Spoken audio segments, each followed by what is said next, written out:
Hey everybody, welcome to Lil on Life. I'm Lil, a behavioral neuroscientist, psychological health and safety leader, and ACC ICF certified coach. You're tuning into the story segment. This weekend, I had the pleasure of attending PodCamp TO and meeting so many wonderful people and learning about so much amazing Canadian podcasting that is happening, and just feeling really excited to be building community as part of this experience. So it was so great to meet people, and hopefully some of them will make appearances on the podcast from time to time. So stay tuned to that. What that is getting me thinking about and feeling most excited about is expressions of gratitude and leaning into gratitude a bit more intentionally. And it's felt like a little while since I've shared a funny story, so I'm going to share a couple funny stories today and a couple other stories that lean into gratitude and how it's shown up and how we can continue to use it to find mango moments. And you'll find out what a mango moment is later. Stay tuned for that. So the first story I'm going to start with happened in January of this year, and I don't know where you were in the world, but for me, it was very gray. It was a never-ending grayness, which February has not been, which is delightful. But I was walking home on one such gloomy day in January, and I remember just feeling kind of bummed out. The weather was meh.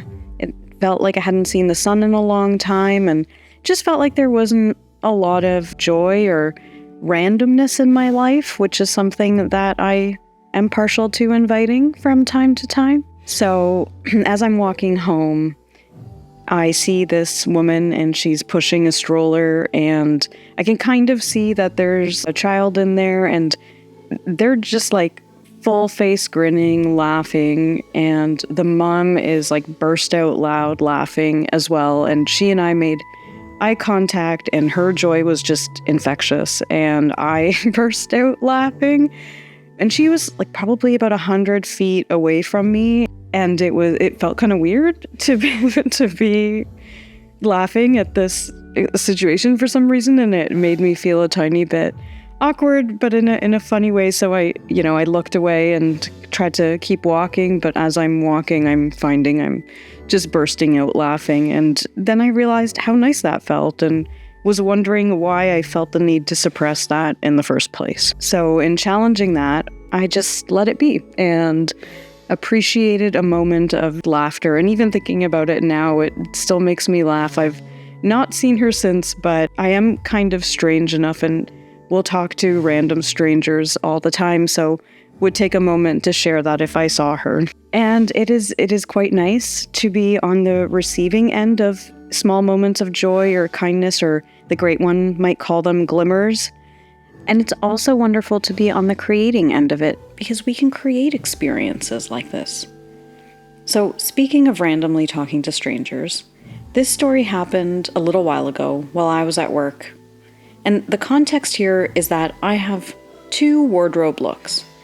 The first is corporate hippie and heels, and the second is hobgoblin. There are very few in-betweens. And on my corporate hippie days, I tend to wear ridiculously high heels, which I realize give me a lot of joy and may be contributing to some of this ongoing back pain. So to accommodate, I've been in flats for a while, which has contributed to now suddenly everybody realizing how short I am. And being a teacup-sized human, I think most people wouldn't be physically threatened by me. And so what happens next is that I'm at work on this day in my full corporate hippie with heels attire, living my Egyptian beauty realness. And I'm in the lobby in my office heading to lunch, almost a bit hurriedly because I was probably just in the headspace of not being where I was at and feeling rushed to get to wherever I needed to get to next. And these slightly older women, walked into the lobby of my building holding a whole bunch of luggage and moving pretty slowly, but looking quite agitated and like they were a bit distressed. And as you may remember, I'm a person who likes to think that I am helping. And there's something in me. I just can't help it. I can't help myself. And in those moments, even if I'm rushing somewhere, I will take that opportunity to help or think I'm helping. And maybe these women could pick up on that energy. So they stopped me and they said, hey, do you know where this car rental place is? And I did. It was in the concourse level. And I'm trying to explain it. And the second thing that I am really bad at, in addition to stacking plates, is giving directions or generally having a sense of direction. But I can't help myself. I really like helping or thinking I am. So I give these directions and I can tell they make no sense to them. And that's reasonable because they didn't make any sense. And so I say, okay, I can actually take you there, but I'm in a tiny bit of a rush. Is it okay if I carry some of your luggage? And they were like, sure. And they seemed appreciative of that. The other thing is I'm also a very fast walker. And probably because I live at a pace that feels like I'm constantly rushing somewhere, or was, particularly at that point in my life, I basically take off luggage in hand down this concourse, and I'm passing by a whole bunch of people I know. I'm really curious what they must have thought was going on in that moment. And so these two women are following behind me, and we get to where we need to be. And I think at that point they realized I wasn't trying to rob them. But once they realized that they were safe and delivered to the location, it was a really nice moment with expressions of kindness and appreciation. And it just felt like a small thing to do to make somebody's day a tiny bit easier, which gives me a lot of joy and helps me to remember that when I'm not rushing through moments, and when I'm both open to receiving and leaning into, and I don't know what that sound was. Something just crashed. I am likely to blame my cat, so we'll see. But I'll keep going. So obviously these are really nice moments that can happen when we intentionally make them too. So just spending time in the delight of moments, and even when they happen on difficult days, and it's not always the big things either. It can also be the small things that happen that, if we remember the conversation about negativity bias, where we talked about how we're way more likely to get pulled into things that are negative or difficult or feel threatening, leaning into these moments allows us to actually rewire our brains to find more of these moments and combat that negativity bias a bit, which is something that I think is really cool. And the third story I'm going to share now is about how one day that could have really felt and gone a different way was changed in an instant, and has been something that's had a huge impact on my life since then. So the context to this is I was getting out of a spin class, my first and last spin class. And like I mentioned earlier, I am very bad at directions and giving directions, and that also applies to myself. So I take the public transit system and should know where I am going far more often than I actually do. So I get out of this place I've never been before, and after realizing I've gone 20 minutes in the wrong direction and feeling frustrated, I happened to get to the stop I needed to get to, and there was this adorable miniature schnauzer at the stop that I needed to be at. So I walk over, and at the time, a friend of mine had an Instagram account called Secret Schnauz, and the whole idea was that you're taking pictures of schnauzers in secret and posting about it. And I thought, well, this is the perfect Secret Schnauz opportunity, but I also will lean into random conversations like I shared earlier and invite some chaos and randomness to my day. And also just like chatting people up. So I asked the owner if I could take a picture with this doggy. And to my surprise, she said, absolutely. And that started a really nice conversation with somebody who has come to be an incredibly important person in my life. Now we've come to call ourselves Charlie's Angels. And if it's not clear yet who Charlie is the miniature schnauzer, the dog. And if I hadn't taken that spin class, and if I hadn't gone the wrong way and could have stayed in the headspace where I was, there was just this one turning point moment, and it has added something so incredibly meaningful to my life since then.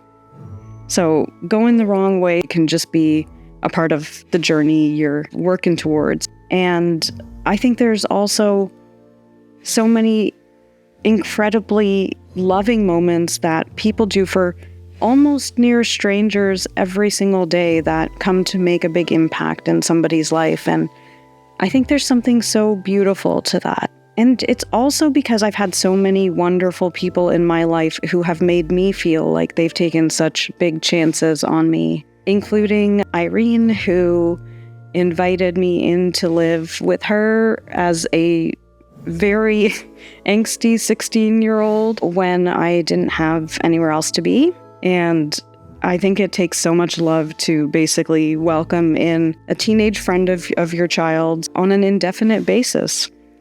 And in reflecting on my life and reflecting on my mom's life as well, I see how she had so many incredible people that showed up along the way when they really didn't have to.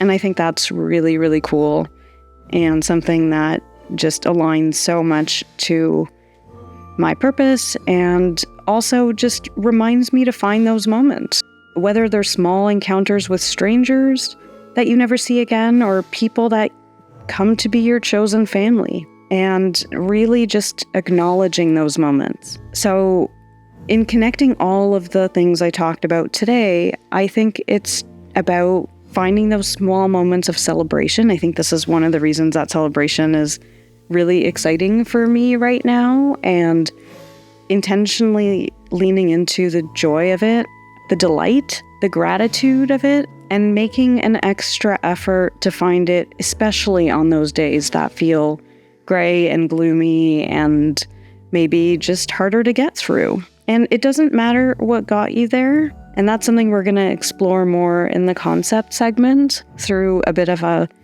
practice expression of this. But I mentioned earlier Team Mango, and so that's where you can head on over if you want to hear more about that. Thanks everybody for staying on this journey with me. This is Lil, and you're listening to Lil on Life. Hey everyone, this is Lil, and you're listening to Lil on Life. Thanks for tuning in.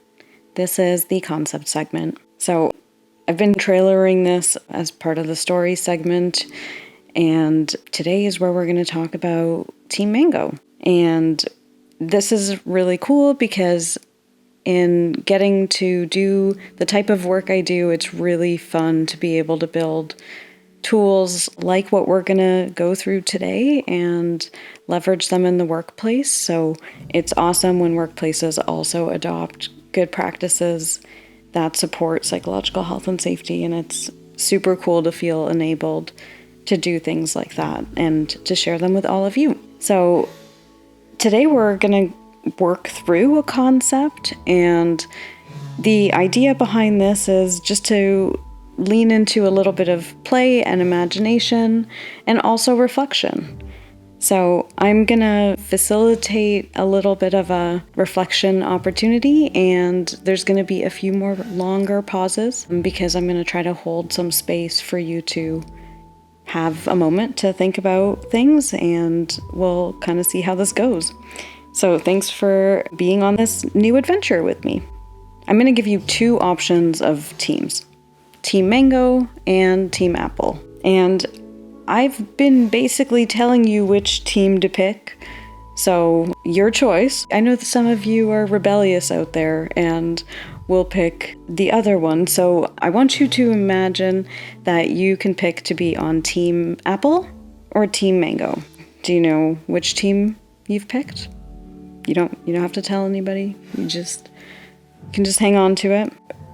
If you picked Team Mango, you made the right choice. And if you picked Team Apple, that's fine too. I'm just sorry because you made the wrong choice, and I'll tell you why. So, Team Apple, this is how your day starts. You wake up realizing that you're already late for something. There's a whole bunch of things that need your attention. It is a stressful way to start the day. You just got up, and a bit of context is also that I am definitely not a morning person. So if there's morning people out there that are like, but the mornings are delightful, I don't understand it, but that may be true for you. Still, even if you are a morning person, this one isn't going well. It just starts terribly, and so you're rushing, you're trying to figure out how to get to where you need to get to and do all the things, and along the way you're just hitting every obstacle, whether it's a red light, whether it's being delayed or a bus that doesn't show up, whether you're sitting in traffic, whatever it is, it's just continuing to pile on. And if you consume coffee, as I do, which I started as a vehicle to oat milk, but now that oat milk is in my life, coffee is in my life, and my body physiologically needs it. So for me, that might look something like you get to where you need to get to, you get your coffee, it's your first coffee of the day, so your body's also feeling some of that caffeine withdrawal, and maybe you're not feeling your best, but then you go to drink it and you spill it all over yourself. It's not great. And as your day goes on, it just keeps getting worse. It seems like everything's just going against you. I think we can all imagine what a day like that might look like. And so at the end of that day, you are walking home, you're on your street, when comfort is hopefully just a short distance away, and you see somebody that you're really excited to run into and you wave at them and they just keep on walking by. Looks like they saw you. So what are you thinking? What's going on? If you were to just pause there and check in with yourself, what might you believe about that interaction? You might be thinking something like, what a jerk. You might be thinking something like, what's their problem? Are they mad at me? Did I upset them in some way? You might be more likely to attribute whatever is happening to something self-critical, whatever that sounds like for you. And there might be a whole host of other ways that you might have thought about that interaction.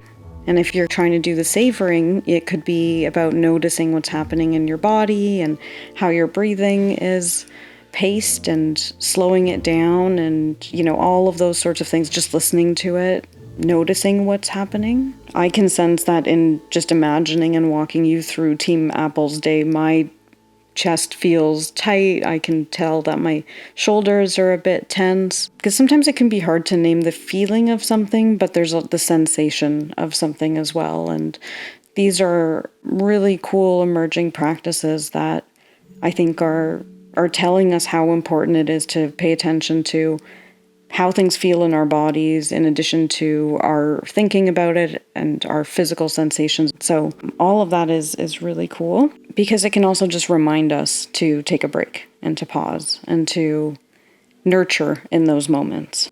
So if that's Team Apple's day, Team Mango, you've had the complete opposite day. You actually wake up feeling refreshed. You feel like you're well rested.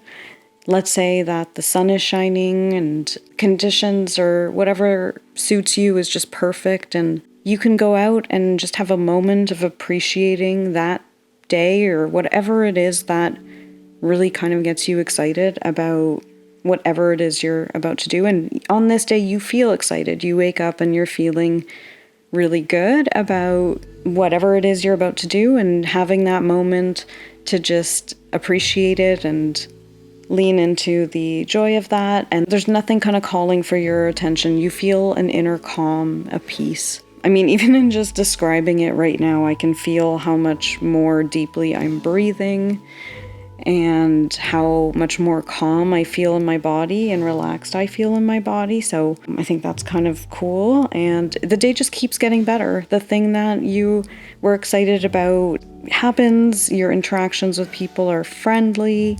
It feels like things are just going your way. And let's say on that day, it ends the same way that Team Apple's day ended, where you're almost home, and home is a place that's comfortable and safe, and you're excited to get there, and you feel good about it, and you see somebody that you're really excited to see, and you wave at them, and they walk on by. And it looks like they saw you, but you're not sure. What are you thinking about that interaction?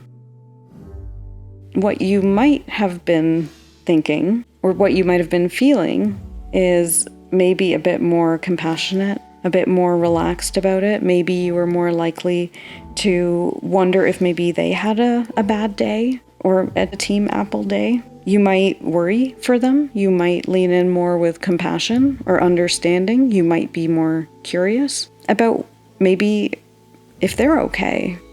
You might be more likely to give them the benefit of the doubt. To say something like, oh, maybe they didn't see me.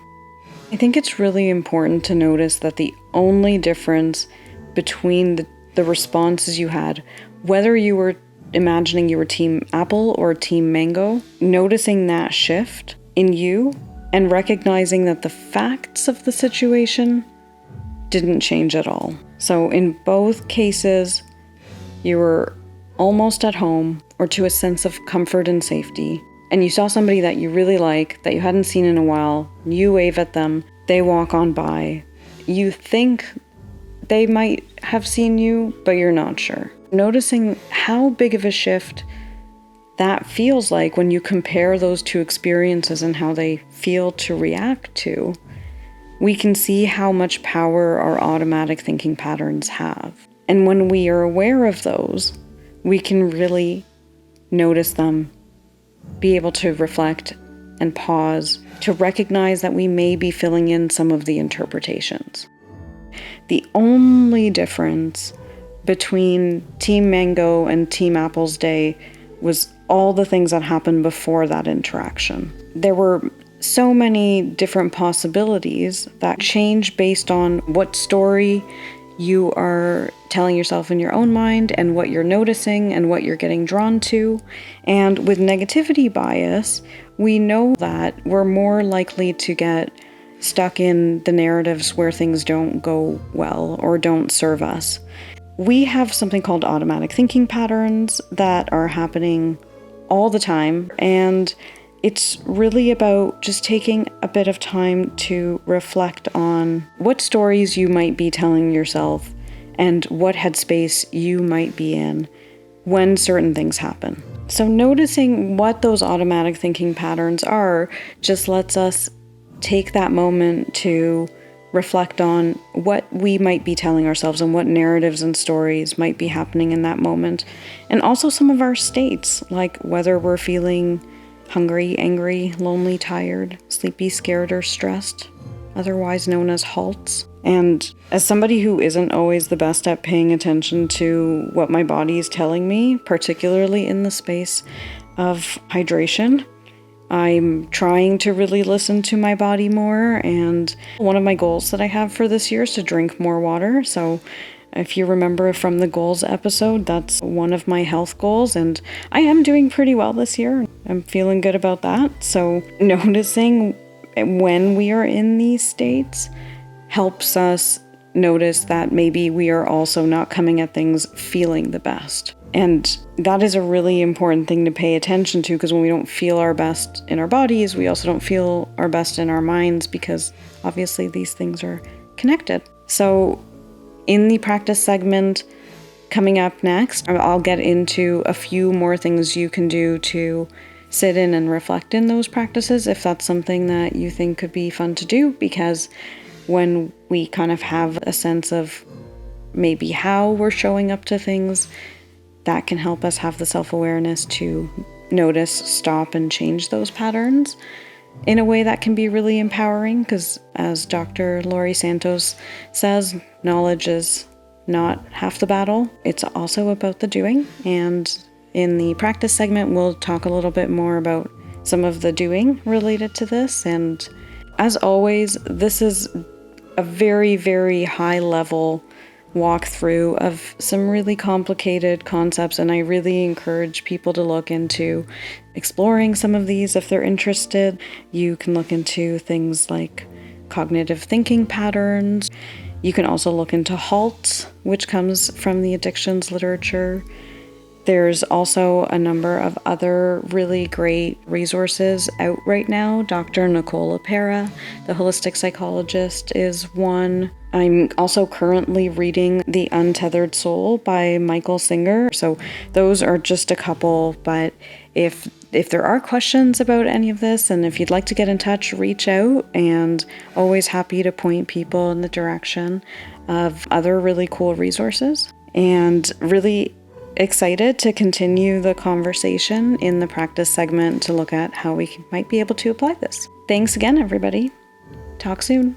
This is Lil, and you're listening to Lil on Life. Hey everyone, this is Lil, and you're listening to Lil on Life. You're tuned in to the practice segment. And if you're here, thanks for making it along. I think it can be easier to know something and think we're doing it, but actually doing the practice and staying in the practice and continuing it is how we do it. So I think it's really cool that you all showed up. And I think part of the reason this feels really important right now is that if you remember Team Apple and Team Mango's days, that was just one bad day. It wasn't a 10 on the worst day ever scale. And if it was, then that is a really huge amount of privilege, because thinking broadly about that day, there is somebody out there that would likely imagine that being their best day. So having that perspective can also help bring us back to an awareness of ourselves and our privileges, whatever those are, because if we're alive and doing it, that's one step forward, and sometimes taking one day at a time is a great thing. So remembering that right now there are so many more pressures on us, and there's a lot of helplessness that comes out of that. So whether those are economic conditions, whether it's the state of the world, whether it's worrying about what you're going to make for dinner, whether it's a big P problem or a little P problem, it's still things we get focused in on. And when there are things outside of our control within that, which a lot of things are, we can lean into the helplessness of it rather than focusing on the things within our control.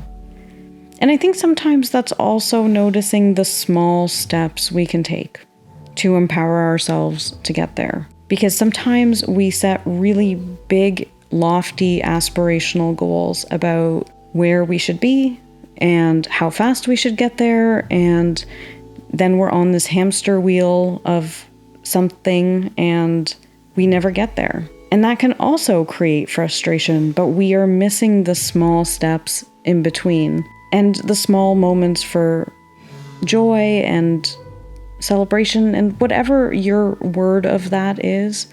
I like delight as well. Delight is a special word to me. So for me, it's just noticing those moments and creating them, because I think sometimes we can wait for them to happen a bit passively, and small acts of kindness and small moments of gratitude are doable. And so that's part of what we're gonna focus on in this practice today.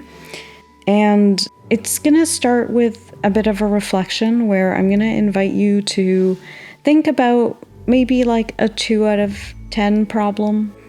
It's something on your mind, but that's probably not really that big of a deal in the grand scheme of things. It's maybe something that's bothering you about today, but tomorrow you're not going to think about how you spilled that coffee. You're going to have moved on from that. So maybe something that's like that, that's just there and taking up a bit more space rent-free in your mind. And once you've got it, I want you to pause and just reflect on what you were believing was happening in that moment. What was going on for you? What were you feeling? What were the physical sensations in your body at that time? What you might realize there, or what happens for me when I sit in a practice like that, is I see how there was a need for me that wasn't being nourished or fulfilled. And it's about finding opportunities to nourish those in a way that is within my control, rather than trying to impact where my efforts won't go as far or are too big for this particular moment. So just pausing a little bit to see where you are and what's going on for you in that moment. Because once you get there, it can sometimes give us understanding as to what's creating that frustration. And I think that's kind of cool. So if I had a Team Apple day, I definitely wouldn't be thinking about it the next day. I think I probably would have already moved on. But part of the reason that moment feels bad is that there feels to be some kind of an injustice, or just an expectation of how something's going to go that maybe isn't met, or something that creates frustration. And when we look at it like that, I think we can be a bit more objective about what it is that's happening for us. So I can kind of do that and not judge myself about, is that a rational reaction to have? And also, it's not about rushing myself out of just get over it. It's, so inconsequential. It's not about any of those. It's just about hearing and understanding what might be at the root of that. Pausing to really reflect on something we're thinking about and what our state was.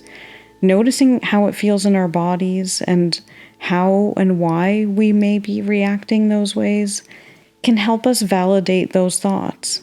Because when we can look at them outside of ourselves, and even imagine a friend's voice saying the same thing you're saying to yourself back to you, that self-compassion, that being a friend to yourself can really allow us to move out of self-judgment. Because let's face it, if you're anything like me, your inner voice is the meanest person ever to yourself and would never behave that way to anybody else. And, even as somebody who talks about this stuff, it's not like I'm living it all the time. I'm working towards living it as much as I can by being aware of it and intentional about it. But it's not about it being perfect, and it's not about doing it all the time. It's actually maybe more about just the noticing that it's happening. And then it's about that kindness to yourself that follows and that curiosity about yourself. I think sometimes what we do is we just move past something really quickly and try to move out of states and feelings that feel uncomfortable for us. But we dismiss important information. And often something we do is we try to fix other people's problems as we perceive them, whether they perceive them as problems or not, but things we may perceive as people's problems, or legitimately being consumed with helping other people. And sometimes we forget to put ourselves on our own list and take care of our own needs and spend the time hearing ourselves and validating ourselves through hard moments.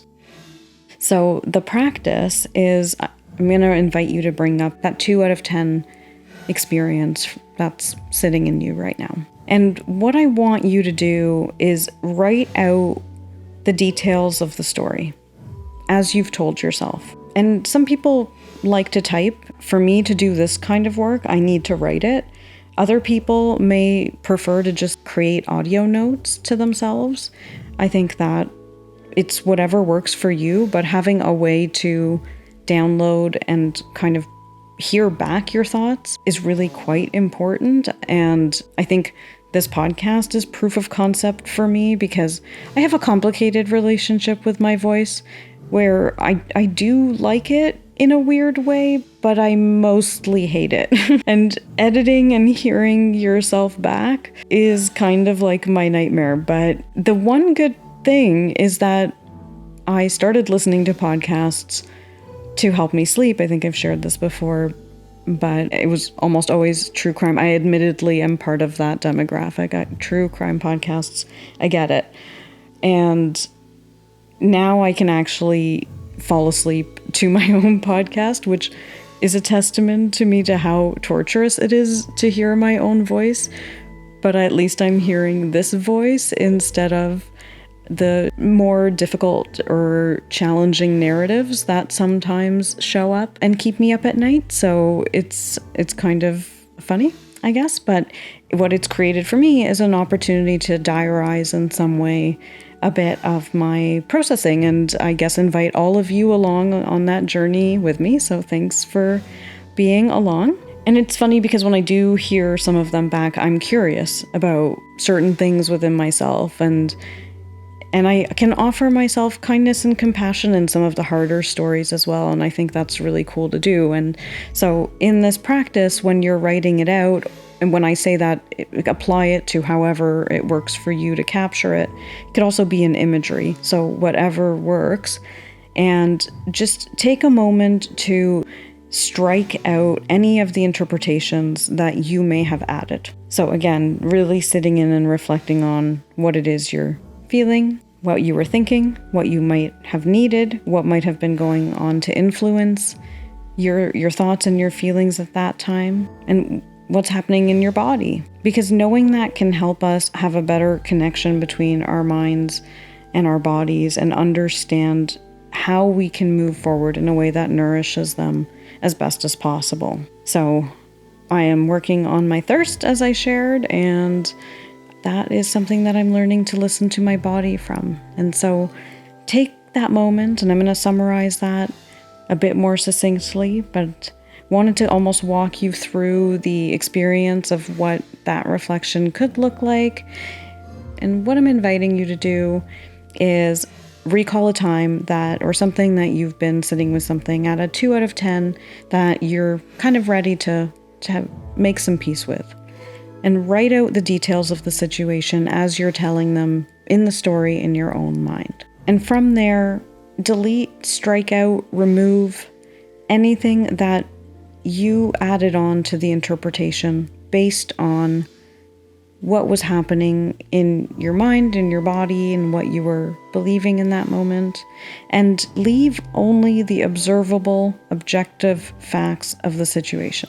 And I know that's kind of nuanced and hard to say, so things you can see, hear, touch, feel, like things that happened outside of the space between our 2 ears. So as best as your memory will allow, once you've removed all of those things, read that story back and notice if you can show up with a different interpretation of what happened. So take a moment to reflect on that. What other things came up that might have been true? And what can you release in that and or validate within yourself to focus on what you can keep doing within your control? To finding those small moments where we can empower ourselves to take action in a way that serves us, even if it is just making sure you get enough water in a day. And the nice thing about this is it gets easier the more you do it. So even as I shared, I'm not always the best at doing it myself, but the more I notice it, the more I can lean into changing it. I can see how much of a shift it has in me being more connected to how I best show up for myself, which also allows me to give myself permission to do that. This is something that you can do anytime you need to. So, and the more you do it, the easier it gets and the more intuitive it becomes. So keep doing it and just take it one step at a time and celebrate every small moment that you do it, and every time that you do something a little bit different than you would have previously. Celebrate those moments, because we build big shifts and can get back to feeling empowered and strong within ourselves when we spend the time giving ourselves what we need to the best of our abilities and leaning into things within our control to combat feelings of helplessness. Because over time, those can become repeated patterns and can affect our well-being negatively in the long run. So thanks for being along the journey and for participating in the practice. This is Lil, and you're listening to Lil on Life. If you're enjoying this podcast, please like, follow, and leave a 5-star review. If you'd like to reach out, you can get me on my Gmail at lilonlifepod@gmail.com. That's Lil with 1 L, onlifepod@gmail.com. Or on my socials, Instagram, YouTube, TikTok, at lilonlifepod. Lil on Life podcast is produced by Brando & Co. Brandon is a photographer, director, and podcast producer. You can see some of his creations on Instagram at Brandon Allen. Get in touch to see how you can collaborate. Opinions expressed in this podcast are my own and may not reflect those of my employers. If you or someone you know is in danger, please dial 911. If you or someone you know is thinking about suicide, call or text 988. Support is available 24 hours a day, 7 days a week. That number again is 988. Lil on Life is a Big B and Little L collaboration.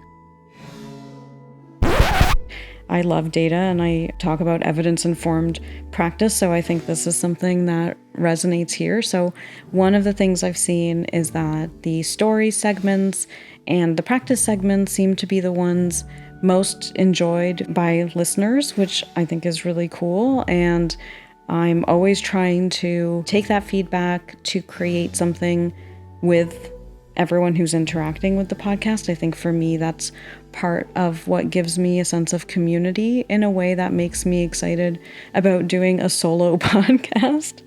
And again, I'm really hopeful, and I'm starting to figure out how to hopefully be able to have guests soon, because that's also a space I'd love to explore and have always talked about from the beginning. But it's just really cool, and I wanted to share that for my fellow data appreciators, and would love to hear from you what you thought about it. Unless you didn't like it, then you can keep those opinions to yourself. I'm just kidding. I would love to hear all feedback with respect and kindness. See you soon.